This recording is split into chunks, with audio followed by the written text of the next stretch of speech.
ఆంధ్రప్రదేశ్లో జరుగుతున్నటువంటి రాజకీయం రోజుకొక బిగ్గెస్ట్ మలుపు తీసుకుంటూ వెళ్తుంది. రీసెంట్ టైమ్స్లో ఎక్కువ మంది మాట్లాడుతున్నటువంటి మాట, జగన్మోహన్ రెడ్డి ప్రభుత్వం ల్యాండ్ టైటిలింగ్ యాక్ట్ని తీసుకొచ్చింది. దానివల్ల భూములు కానీ, ఆస్తులు కానీ, ప్రజలు కానీ, రైతులు కానీ వీళ్ళందరూ కూడా ఆస్తులైనా, భూములైనా ఇవన్నీ కూడా జగన్మోహన్ రెడ్డి ప్రభుత్వం కిందకే వచ్చేస్తాయని, తద్వారా వాళ్ళ ఫోటోలు వాళ్ళ పేర్లు వస్తాయి తప్ప ప్రభుత్వానికి సంబంధించినవి ఏవి రావు అనేసి ఒక కొత్త అంశాన్ని ఎక్కువగా ప్రజలకు తీసుకెళ్తున్నాయి ప్రతిపక్షాలు. వాటిని డిఫెండ్ చేసుకోవడంలో అపోహలు అయితే ఉన్నాయి.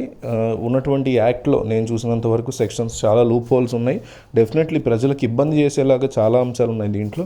దాన్ని సరిచేస్తామని, దాన్ని సరైనటువంటి మార్గంలో దాన్ని పరిష్కరిస్తామని, ప్రజలకు ఎటువంటి ఇబ్బంది లేకుండా చూసుకుంటామని మాట ఇవ్వకుండా కేవలం ఇక్కడ ఇగో రాజకీయాలు తీసుకుని వైసీపీ కూడా ఒక పక్క టీడీపీ ఇగో రాజకీయాలు తీసుకుంటే, అట్లాగే వైసీపీ కూడా ఇగో రాజకీయాలు తీసుకొని మేము వెనక్కి తగ్గము అంటూనో, లేకపోతే ఇది మిమ్మల్ని హాని చేసేది కాదు మీకు మేలు చేసేది అంటూనో, అందులో మేలు చేసేవి లేవు, హాని చేసేవి ఉన్నాయి. ఆ విషయాన్ని ఒప్పుకోవడానికి కూడా వైసీపీకి ప్రాబ్లం అయితే అది చాలా ఇబ్బందికర అంశం.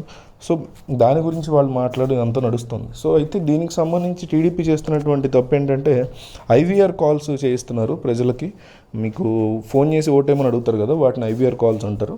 సో అట్లా చేయించడం తప్పు కాదు, కానీ ఆ ఫోన్ చేసేటప్పుడు ల్యాండ్ టైటిలింగ్ యాక్ట్ గురించి మిస్లీడింగ్ ఇన్ఫర్మేషన్, ఆ యాక్ట్ వల్ల ఇట్లా జరుగుతుంది, అట్లా జరుగుతుంది, మీ భూములని జగన్మోహన్ రెడ్డి కొట్టేస్తున్నాడు, కబ్జా చేస్తున్నాడు అన్నట్టు. నిజానికి యాక్ట్లో ఉన్నటువంటి సెక్షన్స్లో లూప్ హోల్స్ ఉన్నమాట వాస్తవమే, కానీ ఆ యాక్ట్ గెజెట్ నోటిఫికేషన్ ఇచ్చారు. అయితే దాన్ని ఇంకా అమలుపరచలేదు. అమలుపరచడం చాలా కథ ఉంటుంది దాని ముందు. 2 ఏళ్ల పాటు దీనికి సంబంధించి సర్వే చేయాలి. తర్వాత సర్వే పూర్తయిన తర్వాత 2 ఏళ్ల పాటు వెయిట్ చేయాలి. దాని తర్వాత అనేక అంశాలు దీంట్లో పొందుపరచబడతాయి. సో మెయిన్గా టీడీపీ ఏం చేయాలంటే డిమాండ్ చేయాలి. దీంట్లో అనేక అంశాలు తప్పు ఉన్నాయి, వాటిని సరిచేయాలని డిమాండ్ చేయాలి తప్ప ప్రజల్ని తప్పుదో పట్టించే విధంగా దాన్ని ఎలక్షన్ టైంలో వాడుకోవడం వాళ్ళది తప్పు.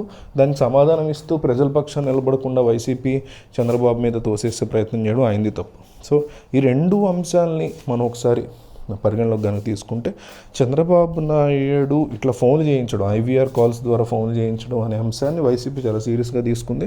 ఇప్పటికే కేంద్ర ఎన్నికల సంఘానికి దీని మీద ఫిర్యాదు చేశారు. దాంతో రంగంలో దిగినటువంటి local election, Andhra Pradesh election commission ఏపీసీఐడికి ఫుల్ పవర్స్ ఇచ్చింది. మీరు ఎవరైతే ఇట్లా ఐవీఆర్ కాల్స్ చేయిస్తూ మిస్లీడింగ్ ఇన్ఫర్మేషన్ ఇస్తున్నారో వాళ్ళని మీరు అదుపులోకి తీసుకోండి అని, లేకపోతే దీని మీద విచారణ చేపట్టండి అనేసి ఎలక్షన్ కమిషన్ ఫుల్ పవర్స్ ఇచ్చింది. దాంతో పోలీసులు ఇప్పుడు రంగంలో దిగుతున్నారు. ఈ ఐవీఆర్ కాల్స్ వెనక ఎవరున్నారు, వీటిని ఎవరు చేయిస్తున్నారు అనే అంశాన్ని తేల్చడానికి సిద్ధమవుతున్నారు.